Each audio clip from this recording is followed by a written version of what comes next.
Okay, so just a quick repeat in case you were not able to hear me earlier.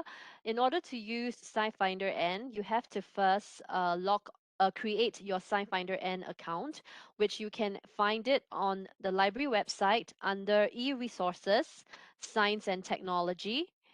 Click on SciFinder and click on this link here.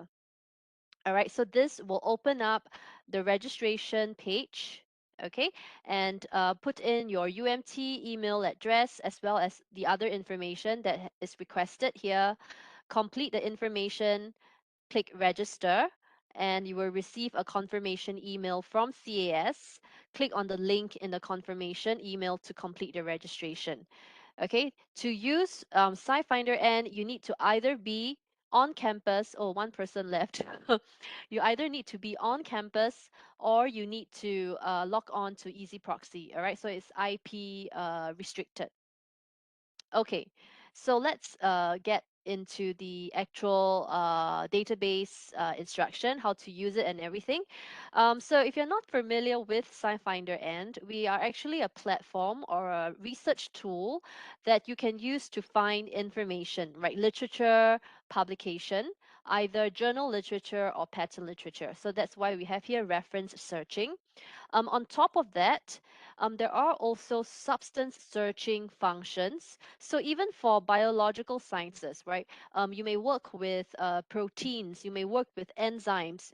All these are considered a substance as well, and you can search them from a substance perspective and find associated information.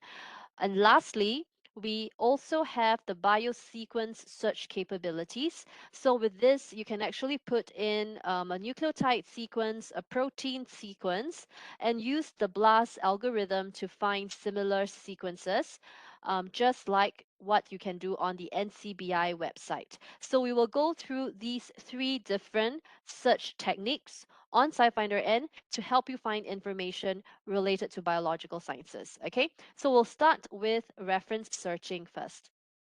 So it's no different from any other tool that you may be using right now to find literature. We have the main search box, and with that, you can also use other different search options like author name, publication year, and use the plus sign to add on multiple search criteria as well as Boolean operator options to link them up.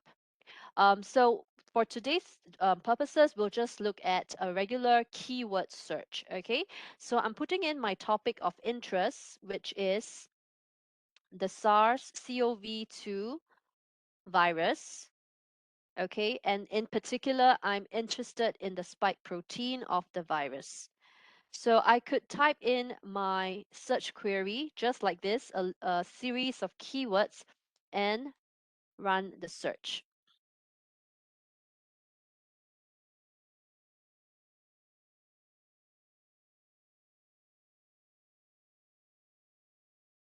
Okay, so right now the answers are sorted by relevance. So you can see as we scroll down, the results that we get are very much in line with what we have looked for, which is great. Okay. On SciFinder-n, there are, of course, other ways to search for information, such as publication date. So with publication date, once I change the sort options, you may notice that the results now don't look as precise as before. It may be hitting on the name of the virus, but it may not be focusing on the spike protein. Okay, so the reason for this is because we are not using a specific search query. Okay, let me, ooh, what did I do? Okay, specific search query. We can make this more specific. So for example, in this query, there are two main themes that we are interested in. We are interested in the virus. We are also interested in the spike protein of the virus. So I will insert the AND operator here to ensure that these two themes are always present in my results. And I can go a next step further because I'm not interested in just any protein. I'm interested in spike protein. So I add in double quotation to do a phrase search. Okay, and I will actually do the same for the SARS-CoV-2 as well, because it can get broken up as well at this parts. Okay, so I'll modify this search query, and now I'm going to rerun it, and you should see a much smaller set of results now.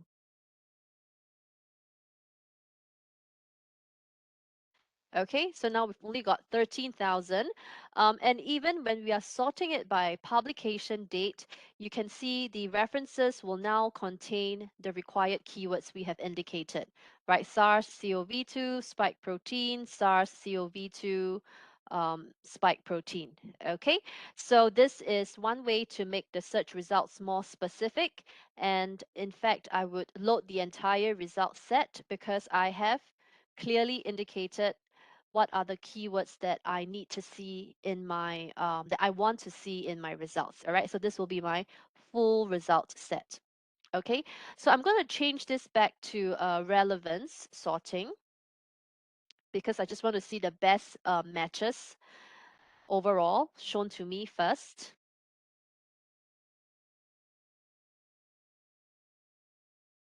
So what is unique or different about SciFinder-n versus other databases that you may be using is that besides seeing the title and the abstract, because we are not a full text provider, right? SciFinder-n actually provides added value in terms of indexing. Hello.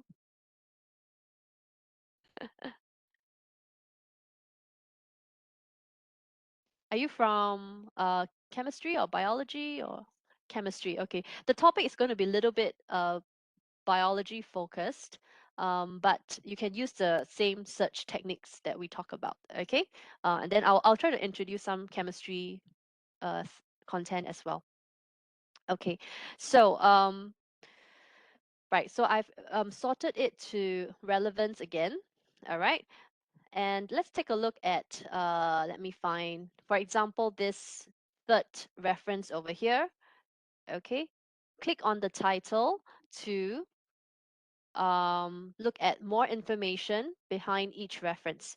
So as I was saying, for each reference in SciFinder-n, besides the title and the abstract, CAS does additional indexing. So we have the concepts section. So the concepts, these keywords that you see in the concept section are based on the research focus described in this paper. So this information here, together with the Medline medical subject headings, which is provided by Medline, they actually allow your search results to be even more precise, okay? Because the algorithm now has more content to search to help you find the best matches, okay? So the search algorithm will also search the keywords listed down here, and we also have substances. So this will be the important compounds that are involved in the research. So of course, this topic is more towards biological sciences. So we see things like the ACE enzyme receptor, which doesn't have a structure because it's a huge biological molecule, but we still index it. And then if we have a small molecule like this glycine over here, it will have its chemical structure. And then on top of that, we also give you the role information. So you have an idea how are these biological entities or these compounds are utilized in the paper. Okay, so so this is the extra information that you get from SciFinder-n. Now going back to our results. Okay, so we have used Boolean operators, phrase searching. We got a nice set of results, but it's still quite a large number. We may want to filter it down further. So all the filter options are on the left-hand side. The ones that are unique or special to SciFinder-n will be concept filter. Okay, so the concept filter is actually using the keywords here, right, in these two sections, making them now searchable and viewable through this filter option. So if I open this up, this would represent all the important keywords for the research area that we have just searched on. So of course, we search, SARS-CoV-2, we search spike protein. These comes up at the top. But if you scroll down, you will see other keywords that are related to this topic, such as antibodies, mutation, or even the name of this enzyme receptor, which is involved in the viral replication cycle. So you can use this information to learn more about a research area, or you can use it to help you focus your answer set. So if I'm interested in this particular biological target, I can select it, hit apply. So it will now focus in on papers that focus on this particular area that I have selected. Okay.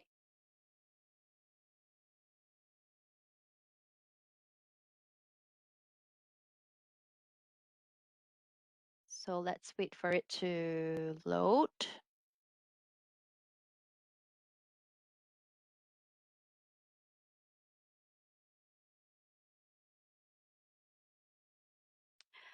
Okay, so you can see here we have selected this particular enzyme to focus our search on. And if we open one of these references, okay, we should see the name of the enzyme mentioned either in the Medline medical subject headings or in the concept section. So this is how that filter is working. It doesn't actually look at keywords in the title or the abstract. So this is why it's a little bit more concise, because it's based on the key points of each paper that we are doing the filtering. Okay. Let me open this, remove this and open this up. So the concept filter, as I've said, you can use this to learn about what are other important topics in your research area, because if it keeps occurring, right, in other people's research, it means it must be important. That's why people keep talking about it. So you can learn about other important areas. You can use it to focus your research on a more specific area. I mean, focus your results on a more specific area. You can even search for things you're interested in. So for example, we do indexing of things like cell lines. Okay, so if you're looking for papers that are doing a certain experiments with certain cell lines, this level of indexing that we do is very detailed. We even tell you for this paper, for the experiments, what type of cell lines are they using exactly.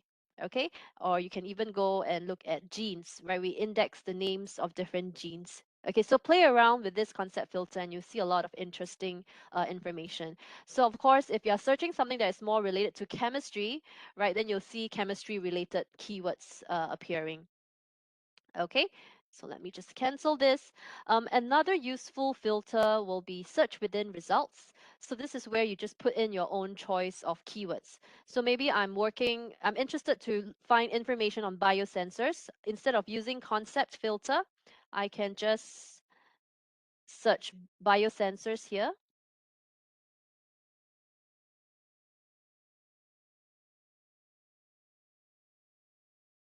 Okay, so now you can see the results are talking about detection, right? Immunosensors for detection. So the focus of your results has now shifted to those looking at sensors and detection. Okay, so this is using search within results, and we also see the additional blue hit highlighting happening in the title and abstract.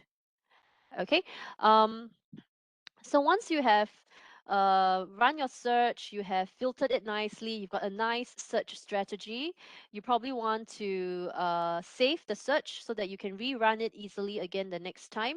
So you can click on the Save and Alert button. All right, give it a name. You can choose just to save the search strategy or save the answers together with the search, and you can also set up alerts. Okay, so let me just say COVID-19 biosensors. Okay, then I select as available, click on save, and they will save this search, including the filters that we have used over here.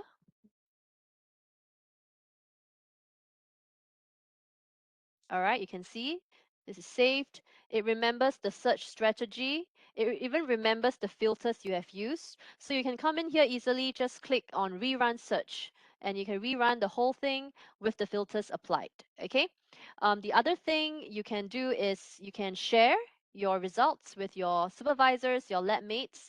Okay, just put in their email address, and they will receive this link when they click on it, they will see this page. Okay, and you can also download results. So if you're using Mendeley, right, or EndNote, choose the citation format. So this will be, you can open it using the reference management software. Another useful feature would be a citation map. So let me open this up. So the citation map will allow you to see both the forward and backward citations in one view. Okay. So this will be the two list of citations. If you click on the title, you'll be able to see the abstract for each of the cited or citing references. You can even expand citation if you want. Okay, you can do it both directions. And we have a filter within citation map as well. So you don't have to read every single abstract, right? This is a really long list. So you can just pick the references that are focusing on whatever you're working on. So let's say biosensors, right? Biosensing techniques. So we just look at citations that are actually working in this area as well.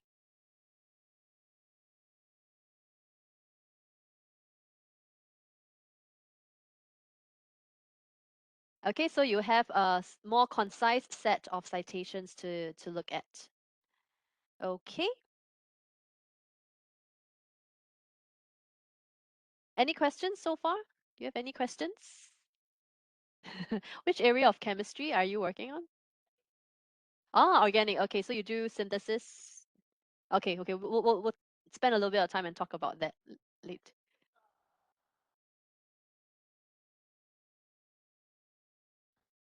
Oh, metal complexes. Okay, okay. Okay, okay. Later on we'll talk about that. Okay, so let's go back to the home page. So what I've covered so far is reference searching.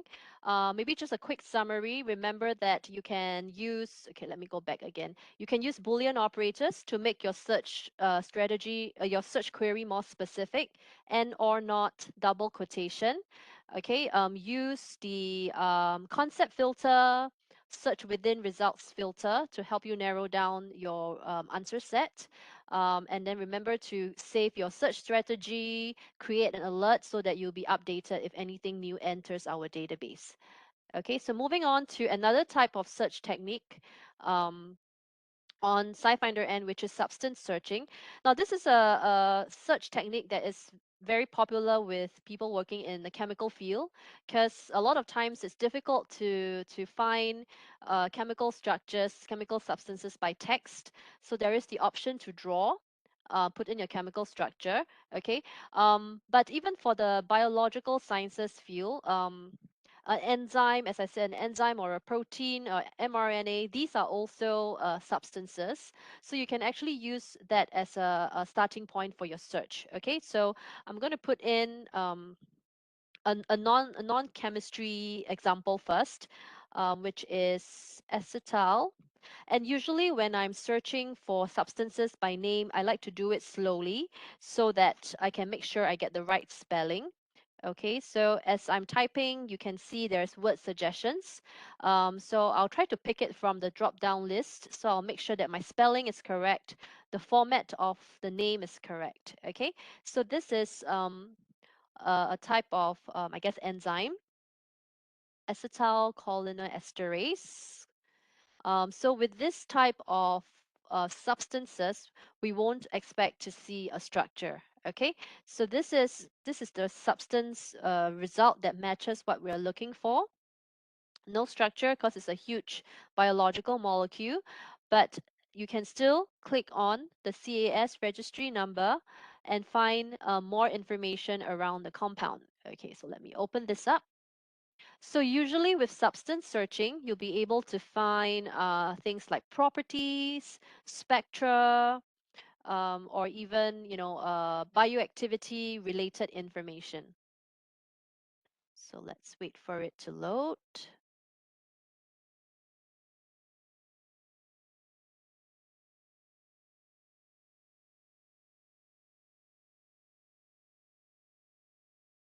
Okay, so this is the name of the enzyme over here. these are the experimental properties available for this particular biological molecule. So different compounds, different substances will have different amounts of information. For a lot of the chemical types of compounds, we even have spectral information. Okay, so you can see here for properties, sometimes you may have the data point in SciFinder-n. In this case, everything says C full text, so you just have to go to the listed source here to find the information, but you know exactly which resource to go to, so that saves you a lot of time already. You don't actually have to search for it. Okay. So at the top, you can see how you can link out to other types of information related to this compound. So let me click on references. So this is again going back to literature, right? So searching from a substance is also a strategy or a technique to find literature. You find your substance first and then cross over to all the associated literature.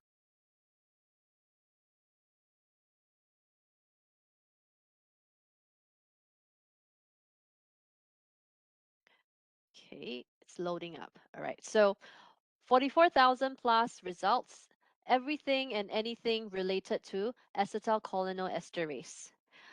When we cross over from a substance to literature, we actually now have a new filter option to use, which is the substance role. Okay, so depending on what aspect you are interested in, maybe you're interested to see how this is the biological activity measured against this particular enzyme, you can choose biological study, or you are using it for some diagnostic purposes, you can choose diagnostic use. Okay, or if your compound is a catalyst, right? If you're looking to see if this catalyzes any reaction, we actually have a catalyst use assigned to substances that are used in that way. Or if your material is being used as a nanomaterial, we have the nanoscale role, or even synthetic preparation, or even biosynthesis. Okay, let's see if we have the biosynthesis, yeah, biosynthetic preparation. So those will be the biochemical synthesis of compounds. So depending what you're searching on, what is the research area that you're interested in, choose the appropriate substance role, which will be a very quick way to help you narrow down to relevant literature. So in this case, maybe we'll just pick biological study. Okay, hit apply. Okay, there's one more here, biological use. I'll just hit apply. So this will help to reduce the references down.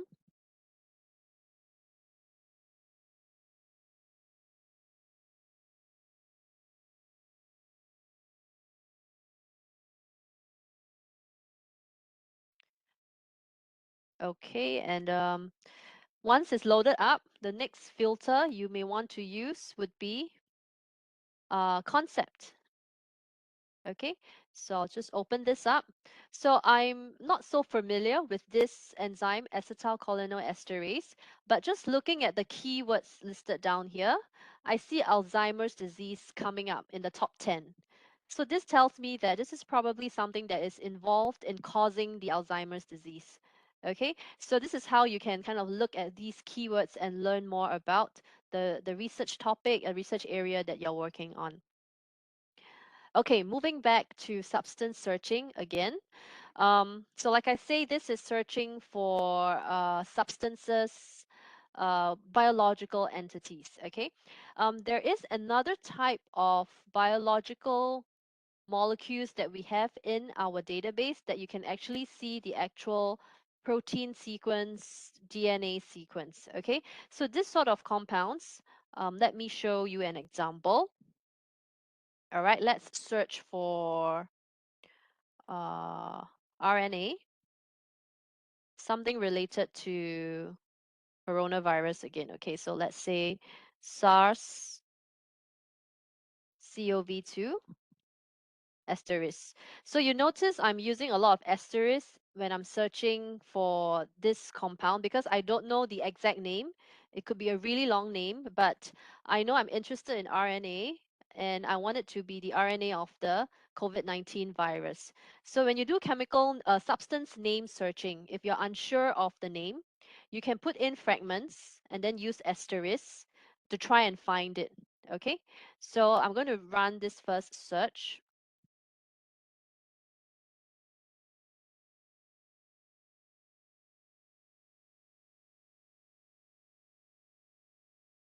All right, so we've got over 700 hits, so you can see how it matches up. RNA, right, which is what we have in our search. We have RNA here, and then we have SARS-CoV-2 contained within the search. Okay, so that's how this search query can find these matches. Okay, so these are all nucleotide sequences, and you can see here we have the complete genome of this particular RNA, which is from Phyllis cactus. I think it's this particular RNA virus, coronavirus, SARS virus, COVID-19 virus is isolated from a cat, I think. So we can, if we are curious, right, where did this come from? We can always hit on references and we can take a look at the literature. So you can see here viral isolations from cats and dogs. Okay, so this is where they isolated this virus and they actually did the complete genome sequencing. If you click on the CAS registry number, you can actually see the full nucleotide sequence for this. Okay, let me open this up. Okay, it's going to be pretty long. All right, so this is the full nucleotide sequence for this particular RNA of the COVID-19 virus that was isolated from cats. Okay, so it will include the name of the organism as well for this sort of biological entities. Okay, so if you're interested in, this is RNA, if you're interested in DNA, you just have to switch. You will start with DNA something, something, something, all right? If you're interested in interleukins, it will be interleukin something, something. That's kind of the naming format for biological molecules in SciFinder-n. Okay, so let me try another one. So for example, I'm interested in searching for a protein sequence from a particular species, Rattus something, it's a brown rat. Okay, so again, I'm not sure of the full name. I put in protein asterisk and I put in another asterisk at the end. Okay, and I run the search. So you can see how it matches. So it finds protein sequence. Now it's protein peptide. So it starts with protein. This is the name of the organism. And then this is the full version, whatever version it is. Okay, so but generally this is quite hard to find by name. Most people for this type of search, they will probably do a sequence search. Okay, so this is where I will go into, so I'll cover the reaction at the last part. Okay, so we'll go into the next section, which is biosequence search. So you can see it can be quite tedious, right? To do this, where was I? Oh, I've removed it. Yeah, to do this kind of search is quite tedious because you don't always know what's the right naming format unless, like, you know, you're familiar with the database, you can figure out some ways to search. So most people would actually just put in the actual sequence and just search it in a sequence database to find similar sequences. So that's where we use the biosequence search option. This is a BLAST search. So it's using some sort of an algorithm and it will find similar sequences based on alignment at each position of the sequence. It is very commonly done on the NCBI website. So we are also doing the same type of BLAST search, and you can also search the NCBI sequences. But on top of that, you get to search sequences that CAS has extracted from journal literature, patent literature. So there's a broader coverage in terms of sequences. So I'll go through these two types of search. Okay, a BLAST search, you just paste in your protein sequence or your nucleotide sequence in the box, choose which type of sequence is it, what database do you want to search it in, set it to maximum. You can adjust the parameters of the BLAST search over here. So I'll pull out something from the history to show you. So everything that we have searched so far, you can see is automatically saved for us. So you don't have to worry about forgetting what you have searched. Just refer to your search history. So I'll use this, okay? Just do an edit search. So you can see I'm pasting a protein sequence into the box. Okay, selected protein, search in protein database. I want to search the NCBI sequences. I set it to a maximum of 20,000 and just start the search. Once you've done that, it will be submitted to your history. It is already complete. So let's take a look at the results.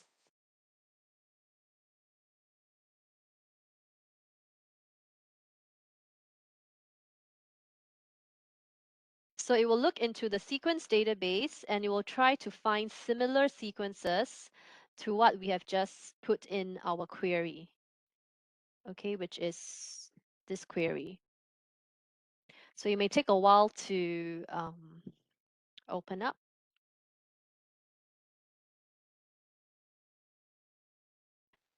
So while we're waiting, I will open up another example so that it won't take, it'll be a little bit quicker later on.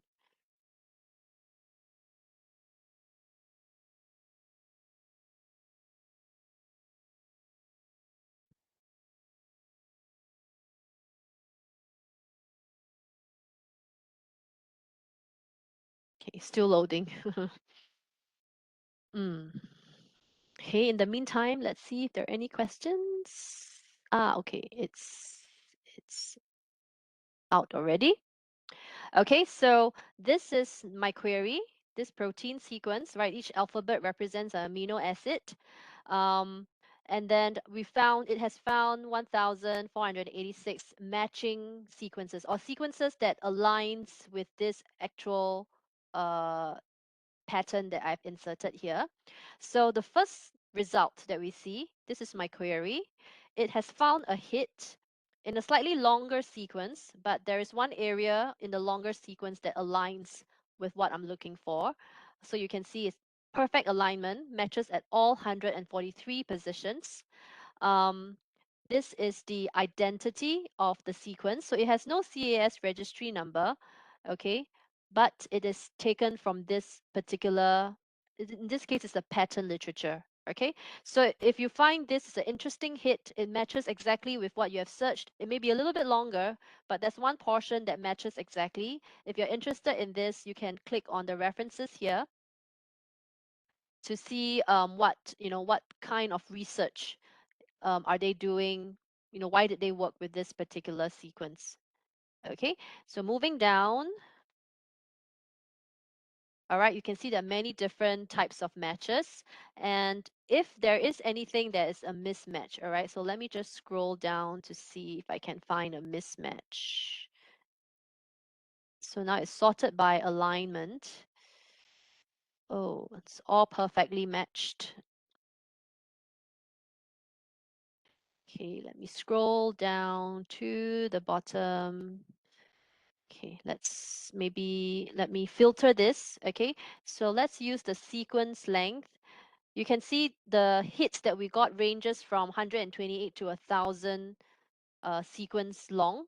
But our query only has 143, right? So something that's a 1,000 sequence long, even if it matches, it's not going to be very meaningful because it's much, much bigger than what we're looking for. So maybe I'll set it to 200. Okay, let's hit apply. This may take a while again. Okay, this was the references that I have pulled back from the earlier hit. Okay, so you can, once you've identified a sequence that you're interested in, you can pull over to see what are the related literature. Okay.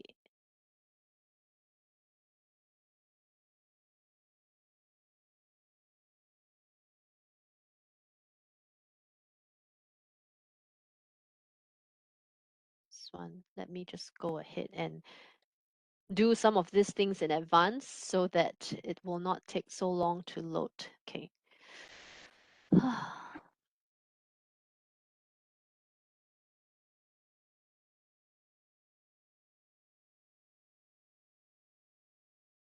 Okay, let's just wait for it. Okay, so I have limited it to shorter sequences. So I'm trying to see if I get anything with a misalignment. Still doesn't appear. Just go to page 5. Okay, sorry about that. Have to load it again. Okay, maybe while it's loading, I'll just talk about another type of sequence search. Okay, I'll go back to the home page. So earlier on, we did the BLAST search. The CDR search is specific for people working with antibodies, T cell receptors, B cell receptors, because now you can actually put in the sequence of the CDR region found in antibodies. So antibodies have these specific regions where they will bind with antigens. So these regions are unique to different types of antibodies. So that's how you can kind of find or differentiate between the different antibodies is through this 3 specific regions that they have in their sequence code. Okay, so in this case, you will enter 3 separate sequence code individually, and then you will do a search to find alignment across 3 regions. Okay, so earlier on, I have opened up the results. Okay, still loading. Okay. So once you've submitted in the sequence code, right, the sequence code, run the BLAST search like just how we did for the first search. It's the same concept, just that this is searching in three separate regions. The results will look like that. All right, so this is a single antibody sequence, and it's finding alignment on 3 separate regions. So this is a bit different from the first BLAST search where it's a continuous alignment. Here you can search 3 isolated regions. Okay, just like before, you will have the subject tab, which tells you CAS registry numbers if available. More importantly, it tells you the literature, the source, where does it come from, who worked on it, what is it being used for. So of course, CDR is specific for antibodies, so you can see these are all antibody type of literature. Okay, so with the antibodies, yeah, you also have, it's possible to have misalignments. This is what I was trying to show you earlier on, misalignments. So it will tell you, right, it's the same at all these other positions, except for the 3rd position, it's a little bit different. So as a researcher, you may think, okay, it's not exactly the same, it's slightly different. So maybe it's from similar family of species. Okay, so this kind similar sequences sometimes will dictate the same lineage. They're from the same species, same family. So could be useful information, could be interesting, or similar patterns in the sequence code could also dictate similar functionality of the protein or the enzyme. All right. So let me go back to this and see if it has, yeah, okay, so finally, took me really long to show you one example like this, okay, where it will highlight the misalignment, and then you can cross over as usual to see what is the literature. And at the bottom, there is another filter for organisms. So all these sequences, they can come from bacteria, they can come from animals, they can be synthetic sequences. So as a researcher, you can decide, I'm only interested in sequences isolated from a certain species. I can, click into the organism filter. We have so many, okay? It can even be from plants. So use this to find the right organism so that, it's relevant to your research area. All right. So this is, of course, limited to the information provided by the original person who reported the sequence. Okay, so this is sequence searching. Any questions on it before we move on to some chemistry topics? No question. Okay, so biosequence search is a relatively new function we have introduced into SciFinder-n. So not many people know about it. Most people know NCBI BLAST. Okay, so we are trying to also, create awareness for this new functionality, and hopefully, you can see it has some plus points in using this because it's more convenient. It has the literature sources linked directly to each sequence. And then you can search not only the NCBI PBI sequence, but you can also search sequences that are only sometimes reported in a journal article or in a patent document. Okay, so if there are no questions from the audience, I would switch gears a little bit to chemistry topics, okay? Because we have someone from chemistry in the audience, so we want to make sure that you leave the session with useful information as well. So have you used SciFinder previously? Okay, uh, you use.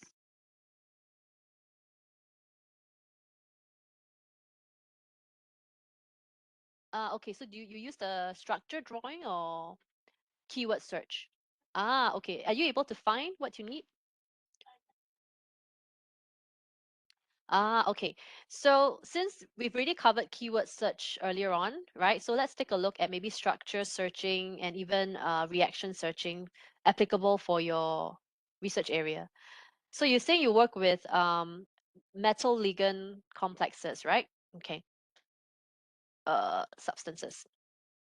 So metal ligand complexes, sometimes it's quite hard to search it using keywords, right? How do you name that complex structure? So that's where the structure searching really comes in very powerful. So let me open this up. Have you used the structure editor before? Ah, okay. So you can build your chemical structure from scratch, okay, using the software in here. Most of the time, metal ligand complexes, a lot of people will ask me, how do I connect the ligand to the metal? All right, so let's take a look at that. Is there a particular metal that you work with? Zinc? Okay, so we have the periodic table over here. All right, so I can select zinc, add it to the drawing space. And just now you said thiourea, is it? Thiocyanate. So it's SC, no, NCS. NCS. You get NCS as your, okay, NCS. I'm trying to recall my chemistry, yeah? It's been a while. So it's NC something like that, is it? No. Yeah. Okay, connected, and then it's connected to zinc.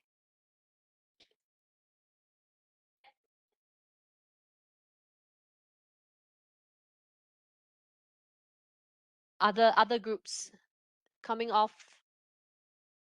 N or C. N, okay. N and C. Ah, okay. So does it link this way or does it not link to the, I'm not sure. Is it like this? Oh, it's not coordinated. Not coordinated. Something like this. Okay, so we don't have to draw it. We can just draw it like this. So with structure searching, you can do it as broadly as like this, where you just put in fragments of interest. So zinc, you're interested. This is the thiocyanate that you're interested, right? We don't even care what is the substituent. So let's just try this first search. Click OK. All right.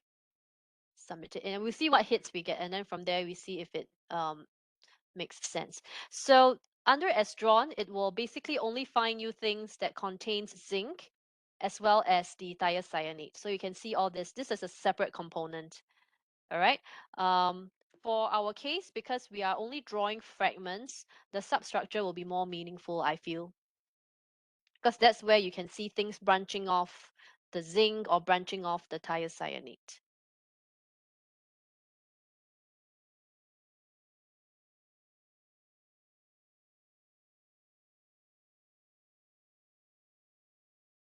Okay, the first few that you see will be overlapping from here. Let me, okay, so we can use the substance class. So if you are working with coordination compounds, we can select this. If it's a coordination type of compound.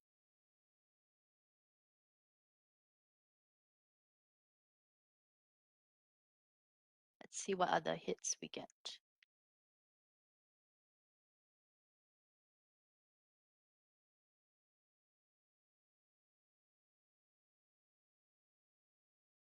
Okay. So let's see, scroll down. Is it this type of compounds that you're working with or not really? More complex. Okay, more complex. Maybe we go to page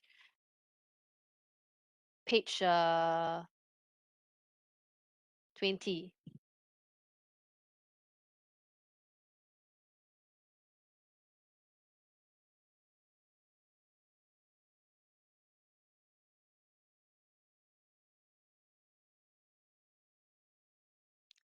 Something like this?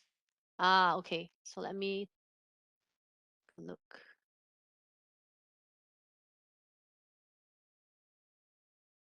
Oh, but this is still NCS, but it has other connected to other things. Okay, let's see.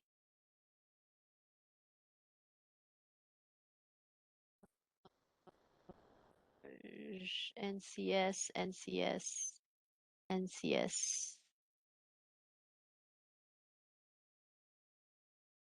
NCS. Okay, let me do a sort by. Let's see the newest compound reported. Okay, CAS registry number. So you do a CAS registry number descending, because the larger the CAS number, the newer it means the newer it is. So this is one way to see which are the slightly newer compounds. It's still like that though. So maybe I'm not drawing it correctly. Is the bonding still double bond, double bond? No. Ah, okay. So what should it be? Like the first example, like this one. But it's still double bond here, right? Let me expand this. First example.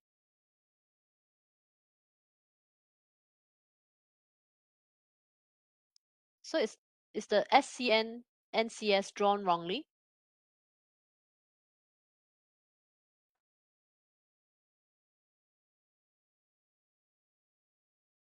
The previous one? Uh, this one? Okay, but this is still on its own though.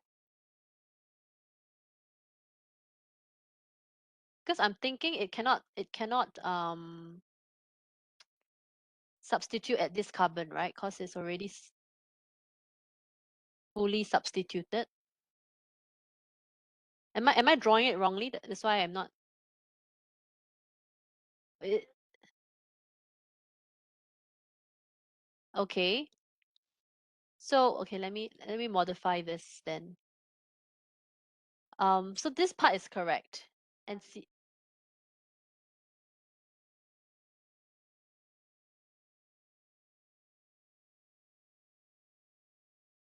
phenyl thiocyanate. So on the N, phenyl, like this. Okay.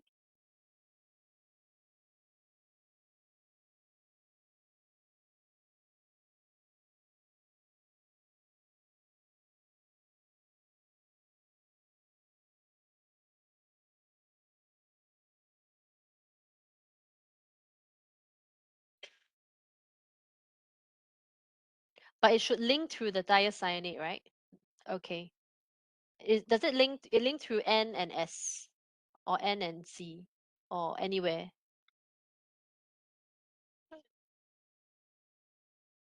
And N or C is okay. Okay, okay. All right. So we can be a bit more. So maybe what I should do is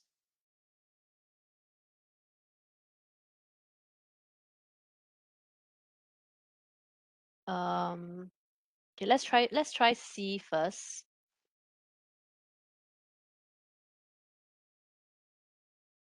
I'll put an unspecified bond here. I'm just playing around to see. So how do you normally search with keywords? This kind of compounds? Does it make more sense? Oh, but this is connecting on the S though.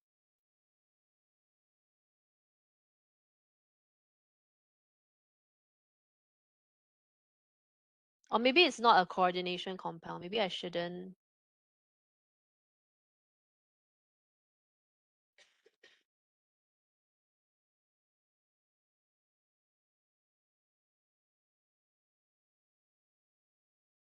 Okay, let's do this again.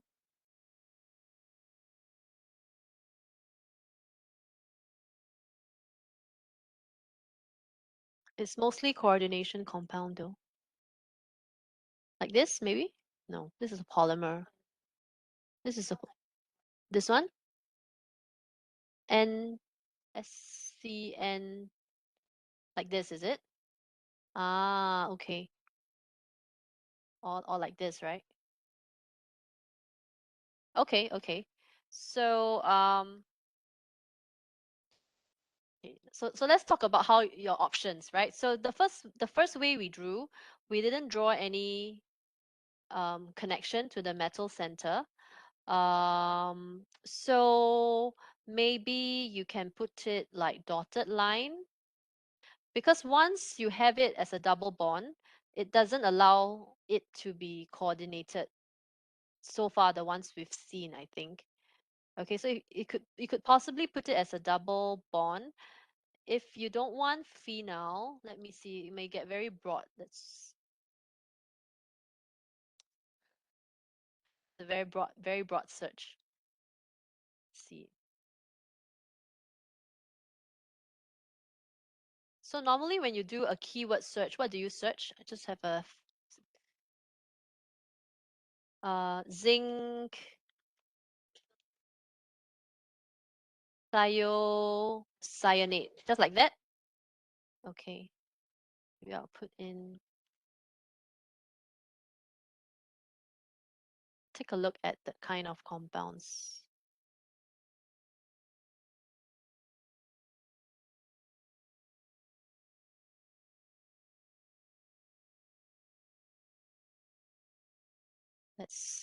Let me just focus in on, and then you look for synthesis, is it? Okay, let's just use this for a quick look.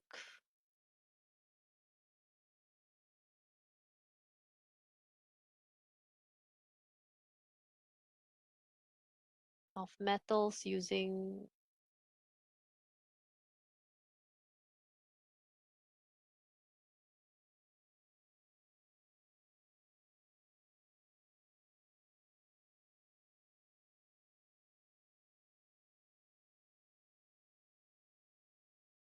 this is because when you have it very broad, you get this kind of compound which is not really matching what we're looking for.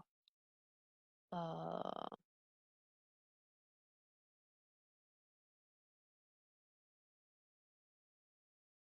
it doesn't draw the compound out. Maybe this.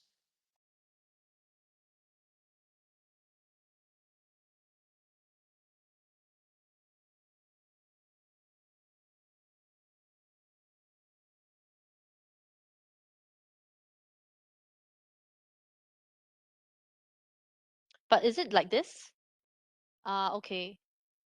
Okay, okay. Then with other ligands. Ah, okay. So actually, in this case, then I think we can draw in the double bond.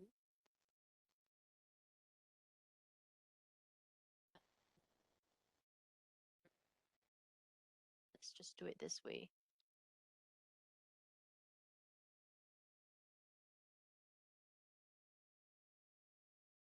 Okay, so that's why you're saying just now the earlier compound is correct. So we can choose substructure because we are drawing a fragment, right? So choose substructure, and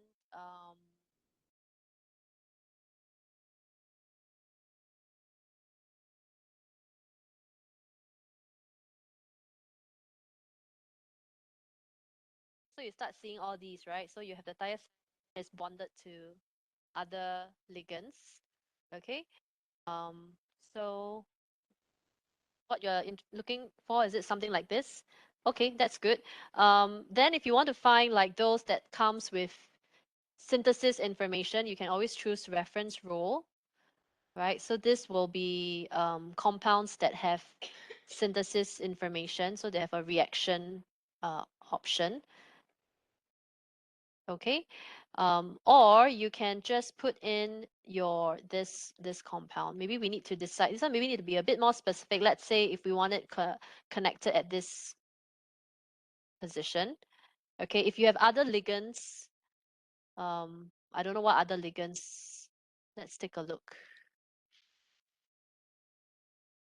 Um, what other ligands did we see? Okay, never mind. I'll leave it out. Right, we can also do something like this, reaction search, right? But because I don't know the specifics of your topic, so it's a very broad search.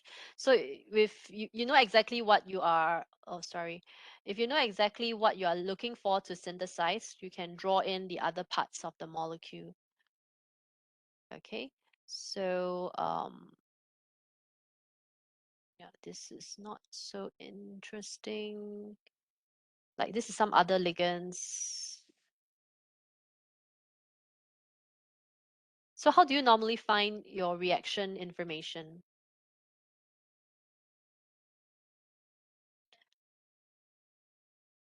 Ah, okay, okay. Yeah, yeah. Because likely what you're working on is novel, right? Maybe you don't find it in our database. Okay. Yeah. So you can try, so for reaction searching, you can try two ways. You can do like what I'm doing. I put in my um reaction structure, right? And then I actually do a reaction search, put in other ligands if there are, then just put in an arrow so it'll come out as a product. Okay, then you'll get this sort of results. The other way is let me go back. The other way was when we were like working on this kind of, is this is this correct? No. Okay, like for example this. So we can um, have a set of results, right? We do a substance search, we have a set of results, use the synthetic preparation. So from here, you will know this, the ones here, there's some synthesis information. Okay, then you can click on reactions. So this is searching for a substance and then use synthetic preparation to find uh, whichever looks closest to what you're working with, and you can take a look at the reaction information. Then the third way, which is the way that you are doing, you can do keyword search, and then there was also the synthetic preparation role here as well. Does this help a little bit? Okay, maybe give it a try.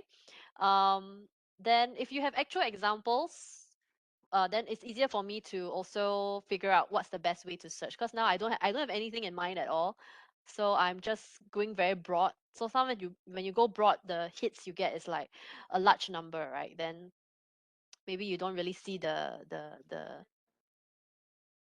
mm,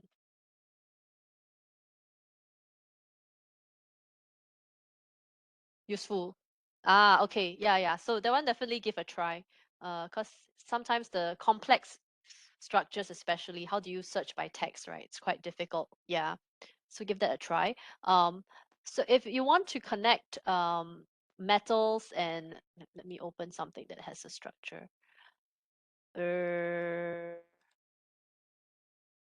Er, okay, just so you can see when we connect the ligand to the metal, right, in this case it's a cobalt, we just draw in the normal covalent bond. So this is how you will connect. Okay, it's just like that.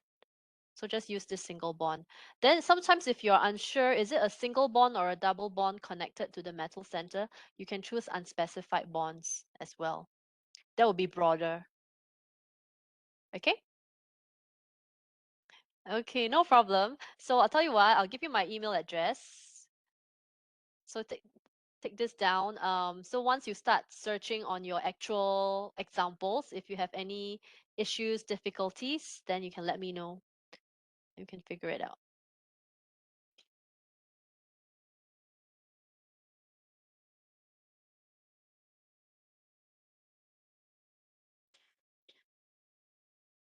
Okay?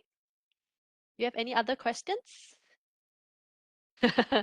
Okay, give it a try first, right? And then we'll see. We'll take it from there. Okay. So so that's all for the training. I don't know if the person online is still online. Probably. Oh, still. Well, okay. So we'll end the session, I guess. All right. So thank you. Thank you for dropping by.